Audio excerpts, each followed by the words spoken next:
Shalom. Puji nama Tuhan, kita punya satu pepatah yang mengatakan bahwa buah itu jatuh tidak jauh dari pohonnya. Buah itu jatuh tidak jauh dari pohonnya. Atau dalam bahasa Inggris kita kenal yang namanya like father, like son. Ya, like father, like son. Coba sekarang masing-masing kita lihat. Kalau ada di antara kita yang udah punya anak, perhatikan kira-kira kita nih mirip gak sama orang tua kita?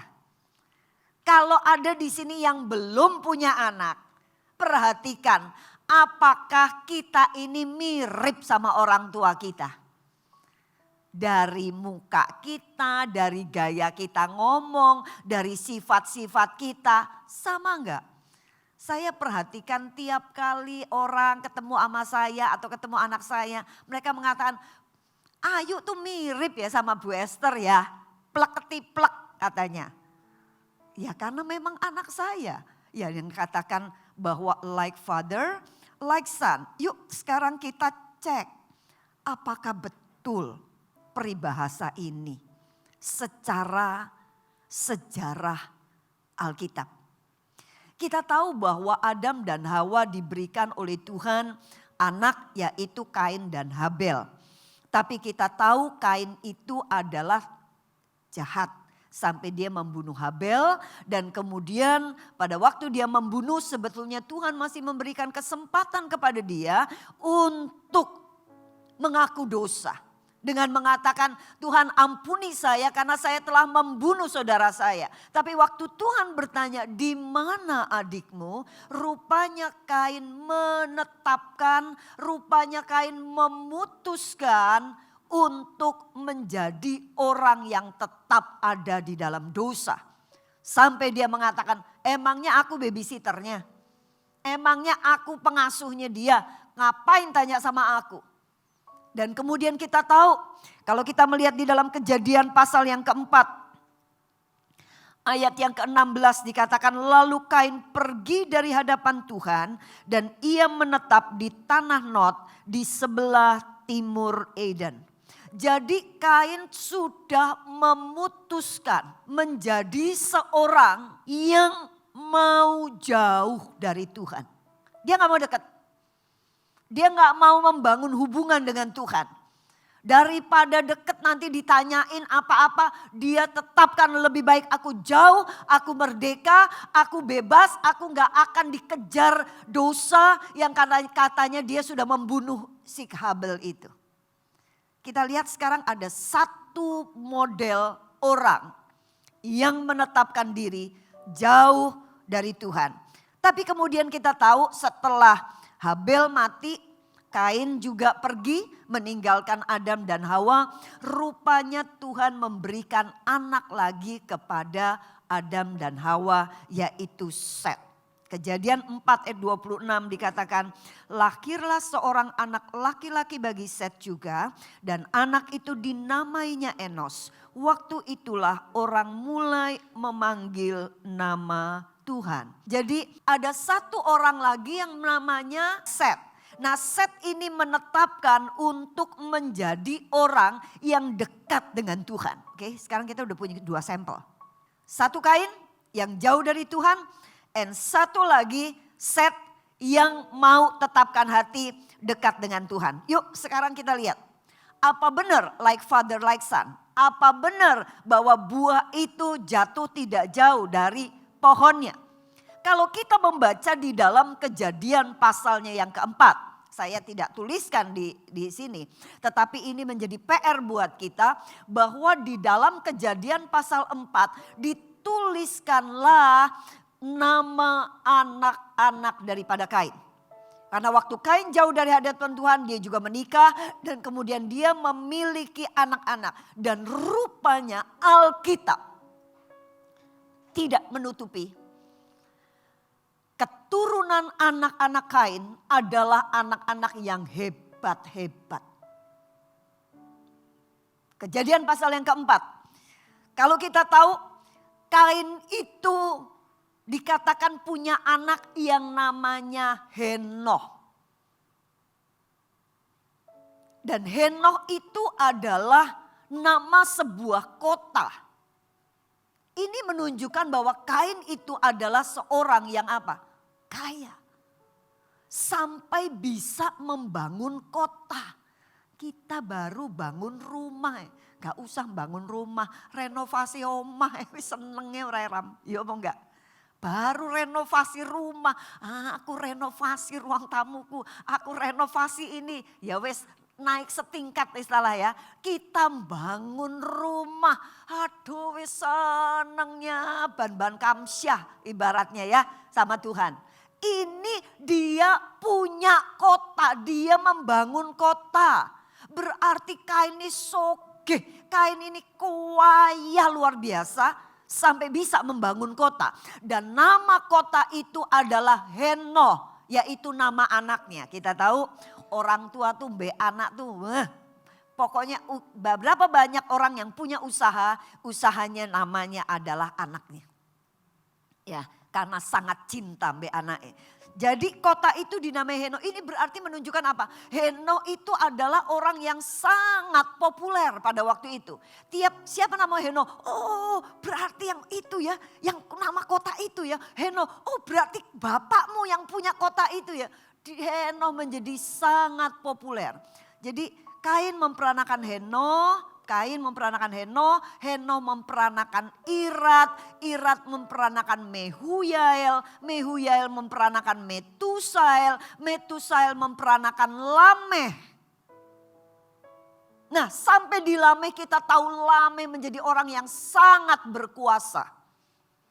Bahkan dia pernah mengatakan begini, kalau pada waktu Kain mau tinggalkan Tuhan, ya pada waktu mau tinggalkan Tuhan, Kain ngomong, Tuhan gimana ini kalau aku pergi? Nanti kalau aku diserang sama musuh gimana? Tuhan bilang gini, sejahat-jahatnya Kain Tuhan masih baik. Tuhan masih ngomong gini, sudah kamu pergi. Kalau sampai ada yang macam-macamin kamu, aku balaskan 7 kali lipat. Itu Alkitab bilang. Tapi Lameh ngomong begini, kalau ada yang macam-macam sama aku akan balaskan 77 kali lipat. Ini menunjukkan apa? Ini menunjukkan menunjukkan Lameh orang yang mau jauh lebih berkuasa ketimbang siapa? Ketimbang Tuhannya.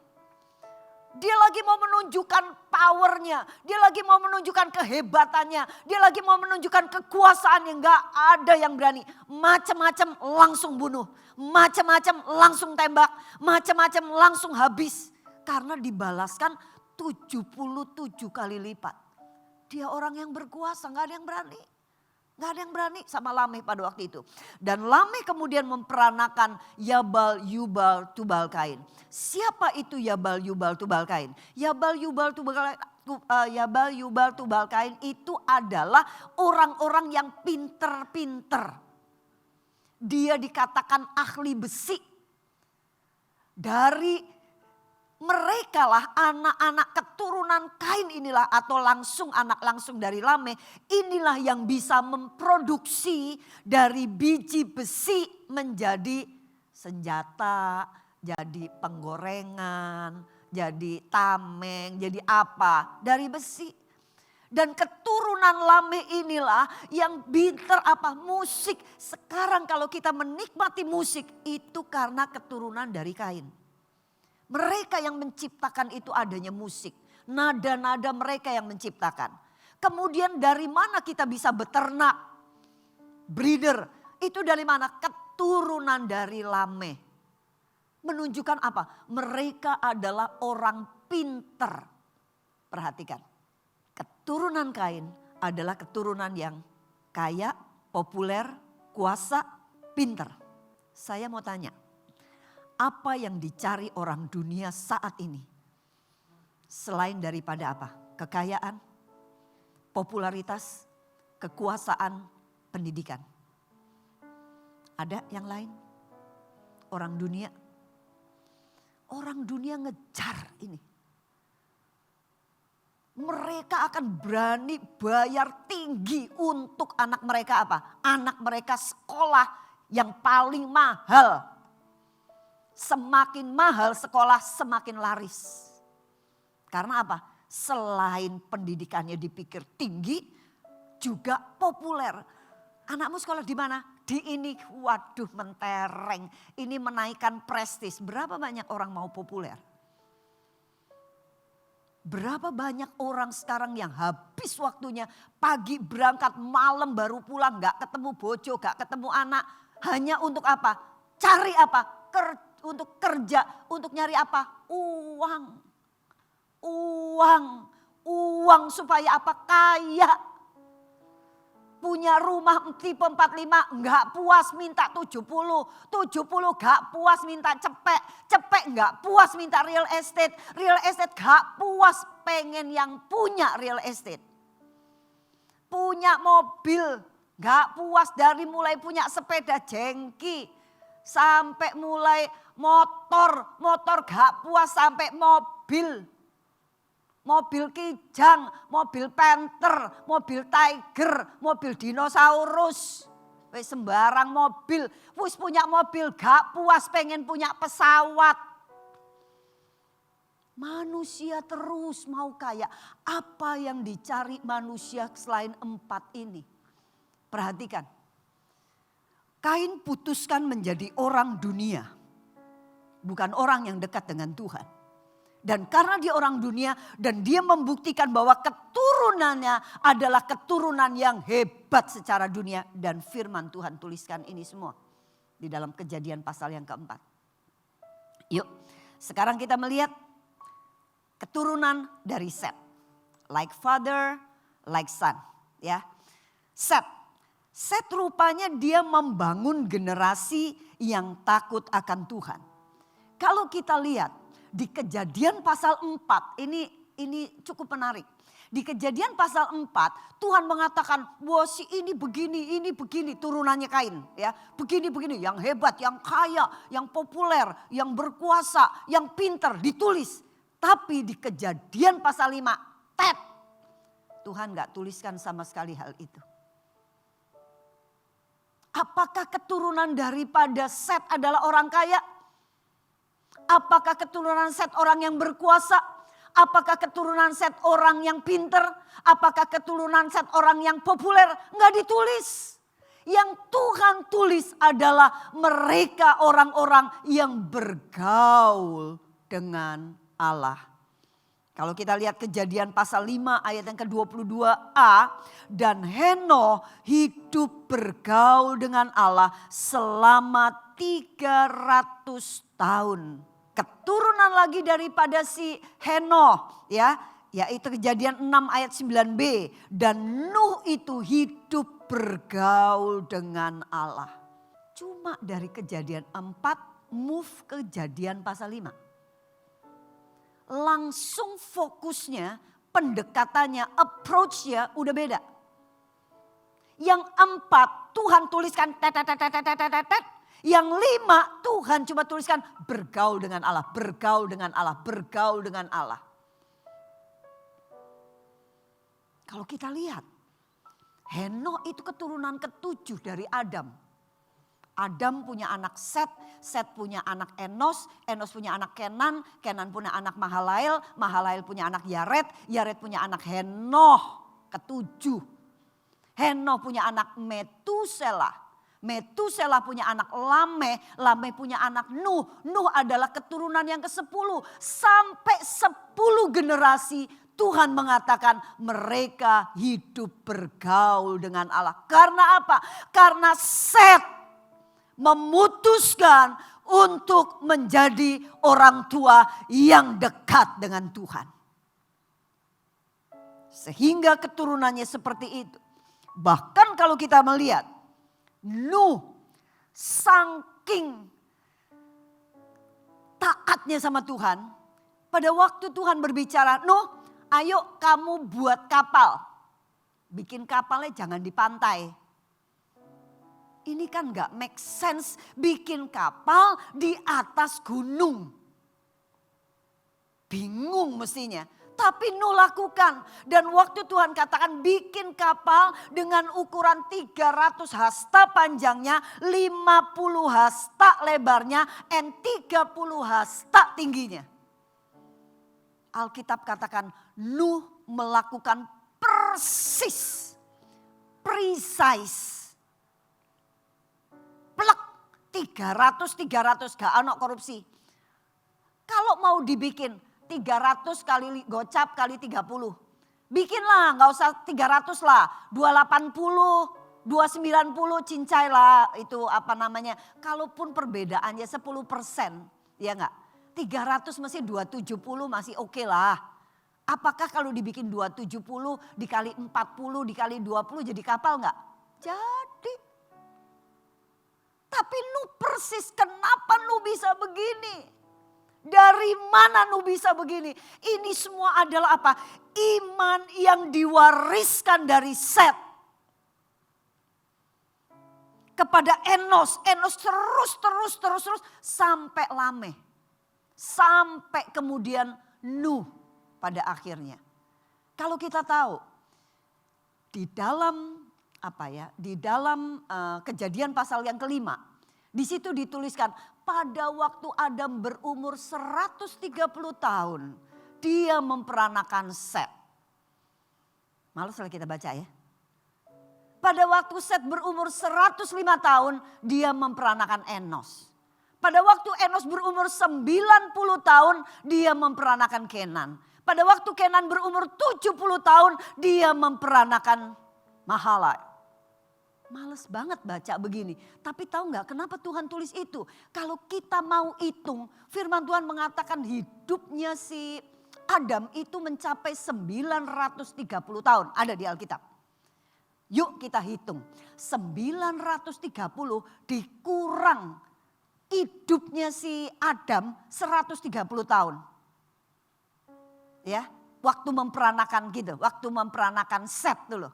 Set memperanakan ini, hitung, ternyata apa? Adam masih sempat hidup bersama dengan Lameh, bapaknya si Nuh. Tapi Adam sudah nggak menangi Nuh. Karena si Lameh itu memperanakan Nuh pada waktu Lameh berumur 182 tahun. Tapi Lameh masih hidup bersama dengan Adam selama 56 tahun. Waktu Adam sudah menjadi sangat tua. Orang kalau wis tua ki jangannya wakeh, ya apa enggak? Banyak ngomong-ngomongi jok ngono, ngene ngono. Rupanya nih ya nggak ada sih di Alkitab. Tapi saya percayalah Adam itu ngomong mbek Lameh. Meh, lihaten nih engkong. Apa? Lah keturunan yang ke 9 di atas ngomongnya apa ya? Kongs gitulah ya. Kong. Jadi kongs gitu ya. Meh, nih perhatikan kongs nih ya. Kongs nih dulu taat mbek Tuhan, taat. Suruh ngene ikut-ikut. Tapi cuma satu. Pada waktu Tuhan mengatakan enggak boleh makan buah pengetahuan yang baik ini. Dan yang jahat.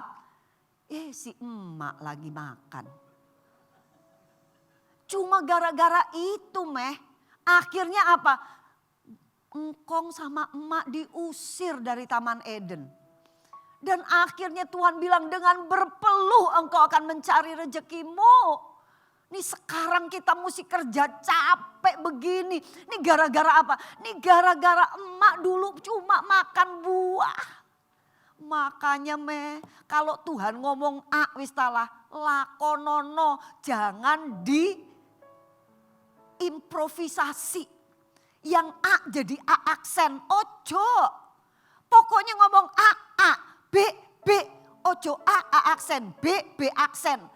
Aduh nih nanti nasib kayak engkong wis talah. Yuk Meh, tolong Meh, kamu nanti ngomong be anakmu, nek awak punya anak, punya cucu, punya cicit, ngomong pokoknya Tuhan ngomong A, B gitu ya. Jadi Lameh nih mesti ngomong be Nuh nih. Nuh, pokoknya nek Tuhan ngomong, ya ojo diimprovisasi ya. Ojo macem-macem sok keminter, Tuhan ngomong gini, wis sedikit ya sedikit di finishing, sedikit dikreasikan menjadi yang begini gitu. Ojo istilah. Makanya kenapa Nuh ngomong apa? 300, 50, 50, 30. Itu yang dilakukan oleh Nuh. Dari mana? Karena dia mendengar dari Lameh. Lameh dapat dari mana? Dari Adam. Ini bicara apa? Mewariskan iman percaya. Yuk kita lanjut. Apa yang Tuhan mengatakan? Mazmur 37 ayat yang ke-28. Sebab Tuhan mencintai hukum dan ia tidak meninggalkan orang-orang yang dikasihinya. Sampai selama-lamanya mereka akan terpelihara. Tetapi anak cucu orang fasik akan dilenyapkan. Apa benar? Anak cucu orang fasik akan dilenyapkan. Apa benar bahwa orang-orang yang dikasihinya itu akan terpelihara? Yuk kita lihat. Kain. Walaupun kaya, populer, berkuasa, pinter. Tapi kita lihat. Mulai dari Kain sampai Yabal, Yubal, Tubal Kain. 7 generasi finish. Setelah itu Tuhan tidak lagi pernah menceritakan siapa keturunan Yabal, Yubal, Tubal, Kain. Sama Tuhan generasinya dihabiskan. Tetapi kita lihat keturunannya Set. Itu generasi yang terus berkesinambungan. Mulai dari Set sampai Nuh. Dari Nuh 10 generasi lagi. Ya. Mulai dari Nuh itu kita lihat Nuh punya anak Sem punya anak Arphaxad punya anak Selah punya anak Eber punya anak Peleh punya anak Rehu punya anak Nahor punya anak Terah ya. Itu terus sampai punya anak lagi Abraham. 10 generasi lagi. Dari Abraham balik ke Matius pasal yang pertama. Matius memperanakan ini sampai Mesias. Ini menunjukkan apa? Generasinya tidak berkeputusan. Tapi generasinya berkesinambungan karena apa? Tuhan pelihara. Amin. Generasi orang percaya. Yang sungguh-sungguh mau mewariskan imannya. Membawa anaknya dekat dengan Tuhan. Bukan cuma membawa anaknya. Tetapi dia sendiri sebagai orang tua berketetapan untuk menjadi orang tua yang dekat dengan Tuhan. Anaknya akan menjadi dekat dengan Tuhan. Cucunya akan menjadi wariskan iman. Impian Allah bagi kita adalah apa? Bukan hanya untuk menjadikan kita kaya. Populer, berkuasa, pinter, tidak. Tuhan gak anti loh dengan ini semua, enggak loh. Kalau kita lihat Abraham, apakah dia kaya? Kaya. Ayub, apakah dia kaya? Kaya. Yusuf, apakah dia populer? Populer, berkuasa. Tuhan gak anti dengan ini semua. Tuhan gak anti dengan kekayaan, Tuhan gak anti dengan popularitas, Tuhan gak anti dengan kekuasaan, Tuhan juga gak anti dengan pendidikan. Cuma impian Allah bagi kita bukan hanya kita menjadi orang-orang yang seperti itu. Tetapi impian Allah buat kita adalah apa? Supaya kita hidup benar di hadapannya. Ada amin. Itu impian Allah yang tertinggi. Sementara sambil kita terus hidup benar dan Tuhan memberikan kepada kita kekayaan, popularitas, kekuasaan, pendidikan, kepintaran. Itu bonus tapi itu bukan destinasi kita. Itu bukan tujuan kita. Tujuan kita adalah apa? Hidup benar di hadapannya. Tujuan kita adalah apa? Menjadi serupa dan segambar dengan Allah. Tujuan yang utama di dalam kehidupan kita adalah apa? Mengembalikan rupa dan gambar Allah yang telah hilang karena dosa. Itu dikembalikan lagi di dalam kehidupan kita. Sebagaimana pertama kali Allah menciptakan manusia. Dia menciptakan serupa dan segambar dengan kita. Kristus itu sebetulnya adalah DNA kita. Darah kita nih kalau mau dipotong. Yang mengalir itu darah apa? DNA-nya Kristus ada di dalam kita. Dan Tuhan proyeknya sekarang adalah mengembalikan itu. Lewat apa? Lewat orang-orang yang beriman, memperanakan orang yang beriman, memperanakan lagi orang yang beriman. Supaya kita membangun generasi yang ilahi. Dan kalau kita lihat di sini di dalam Ulangan 10 ayat yang ke-12. Maka sekarang hai orang Israel, apakah yang dimintakan daripadamu oleh Tuhan Allahmu selain dari takut akan Tuhan Allahmu. Hidup menurut segala jalan yang ditunjukkannya. Mengasihi dia, beribadah kepada Tuhan Allahmu dengan segenap hatimu dan dengan segenap jiwamu.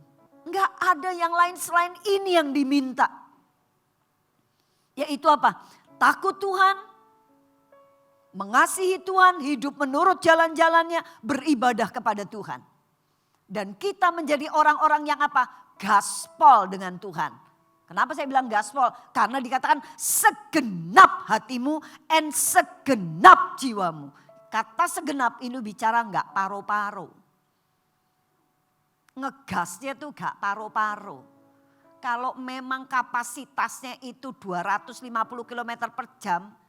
Yang namanya gaspol, yang namanya segenap itu enggak cepek. Enggak. 250 sampai gas nih wis gak bisa diinjak meneh sampai udah mentok-tok, itu yang namanya segenap. Inilah yang dikehendaki Tuhan di dalam kehidupan kita. Dan kalau kita melihat every father should remember that one day his son will follow his example instead of his advice. Pada akhirnya apa? Kita mesti ingat bahwa apa? Bahwa anak-anak kita itu akan mengikuti kelakuan kita, sikap hidup kita. Dan bukan atau daripada apa yang kita perkatakan, apa yang kita nasihati. Jangan gini-gini ya, jadi anak jangan gini-gini. Ya itu diingat, tapi jauh lebih ingat dengan apa? Apa yang kita melakukan. Saya ingat, saya tumbuh dari satu keluarga yang sangat menekankan kaya pinter, kaya pinter, kaya pinter. Itu yang ditekankan papa saya.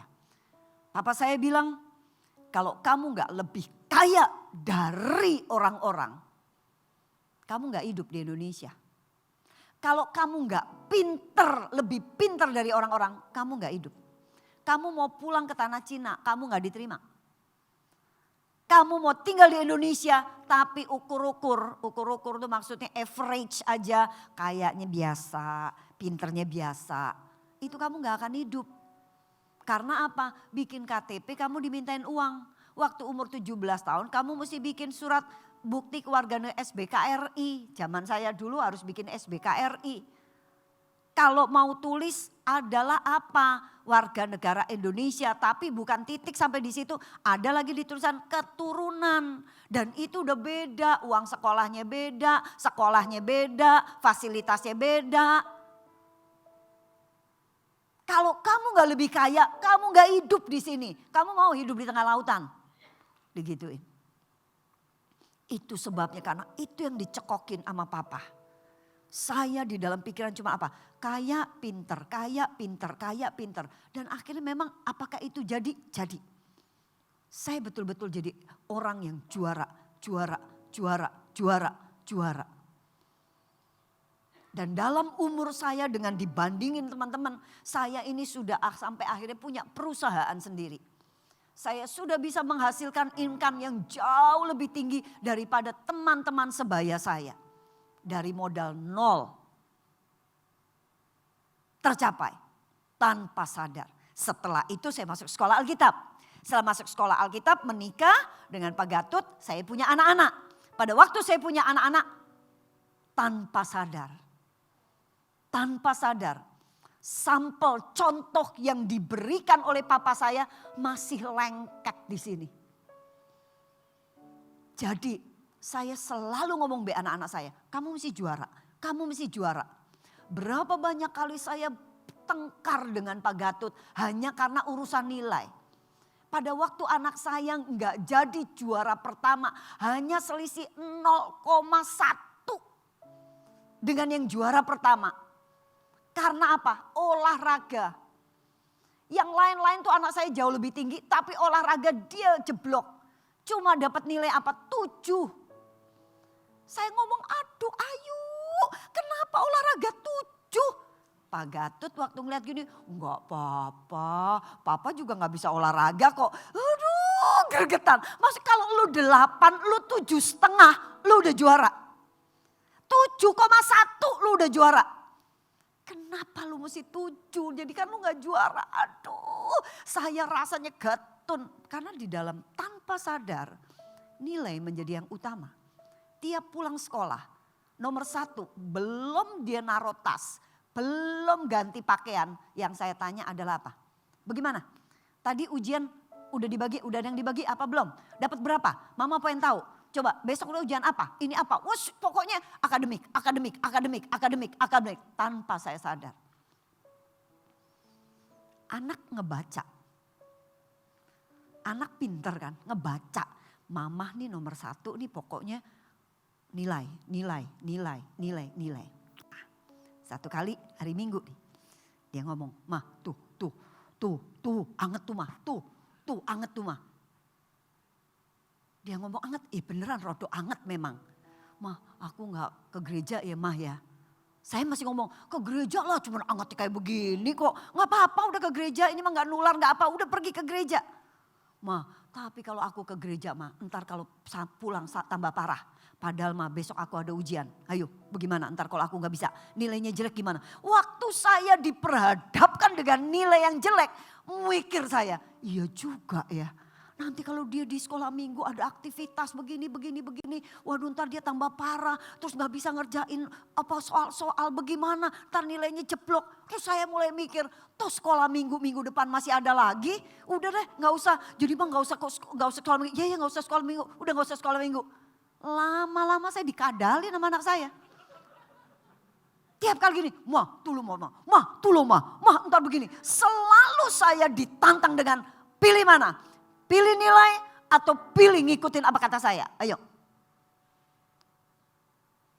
Dan saya mengikuti. Doa nih. Pulang, ayo bikin PR. Cepet ini, lakukan ini. Ntar kalau udah malam gitu udah. Udah takluk, ngantuk kah? Iya mah udah ngantuk, ya udah tidur. Tapi namanya anak Tuhan, masa enggak keluarga Kristen, masa enggak doa.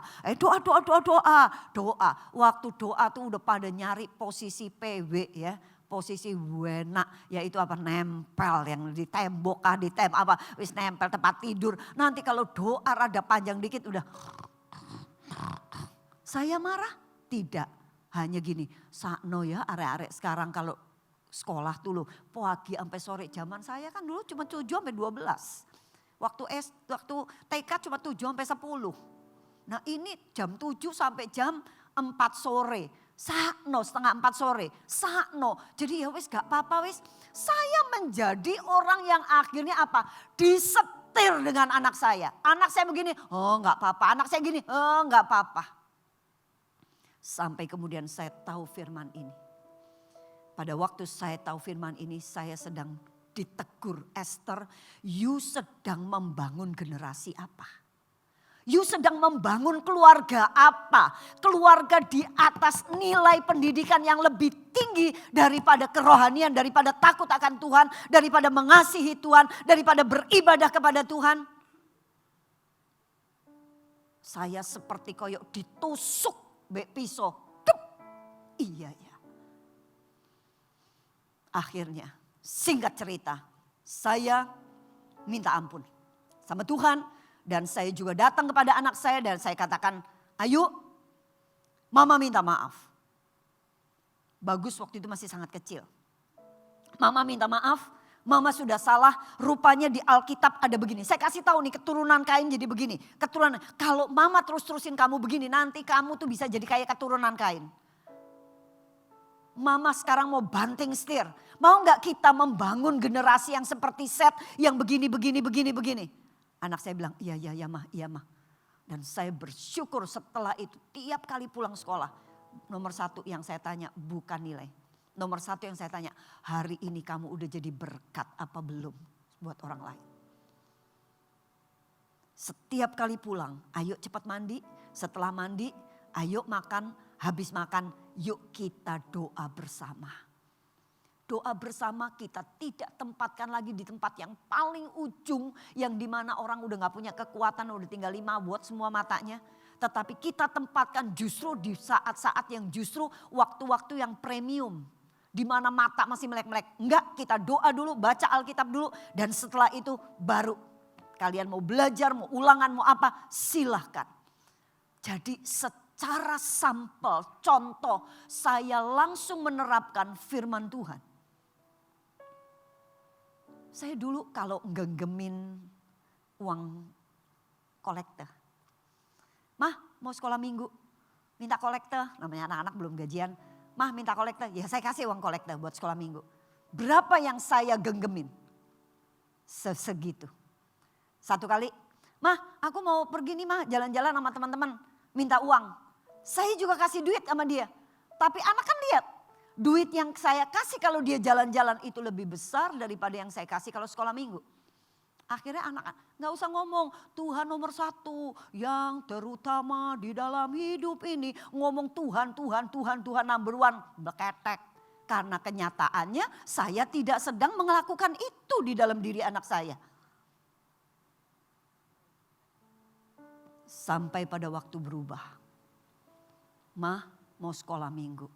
Saya berikan dia uang yang jauh lebih besar daripada kalau dia bilang, "Mah aku mau jalan dengan teman." Supaya apa? Anak-anak tahu Tuhan harus diberi yang terbaik. Pada waktu kami pergi ke luar negeri, jalan, saya katakan, "Kamu kalau mau pergi-pergi, mama ada pelayanan hari Minggu. Jangan lewatan, silahkan kalau mau jalan-jalan kemana-kemana. Ada orang yang akan mengantar tapi mama dan papa tetap ada pelayanan." Dia katakan, "Enggak mah, ini hari Minggu, ini harinya untuk beribadah. Kamu rugi loh 1 hari.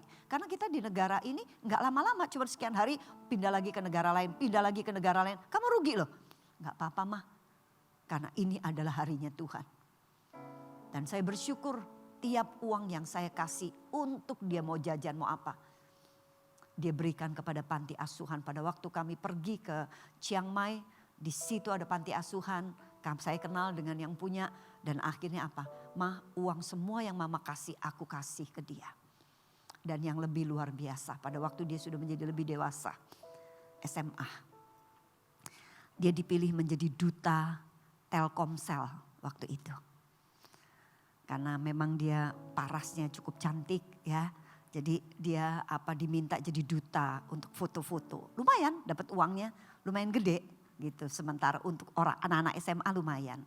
Tapi kemudian berpindah dari hari Sabtu ditambah kemudian hari Minggu. Dan kemudian anak saya menolak itu semua. Kalau gitu udah gak usah. Sampai akhirnya pimpinannya telepon saya, "Bu, tolong kasih tahu anak ibu." Karena anak ibu menolak. Waktu saya tanya, "Yuk kenapa kamu nolak? Kan lumayan ini loh, uangnya gede gitu loh.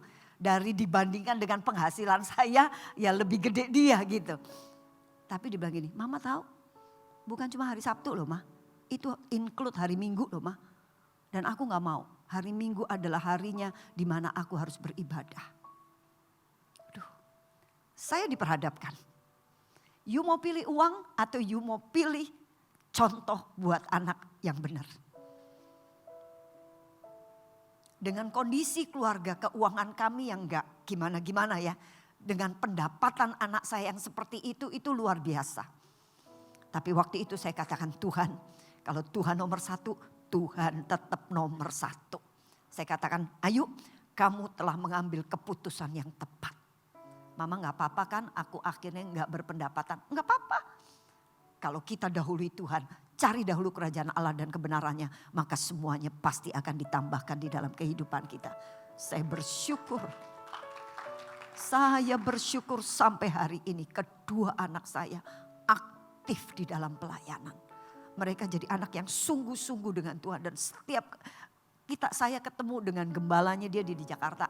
Selalu gembalanya mengatakan, you know Esther, your children such a blessing in our church. Dia katakan, aduh anakmu tuh benar-benar berkat buat kami. Anak saya pemain musik yang cowok, yang cewek, WL, dan mimpin sel group.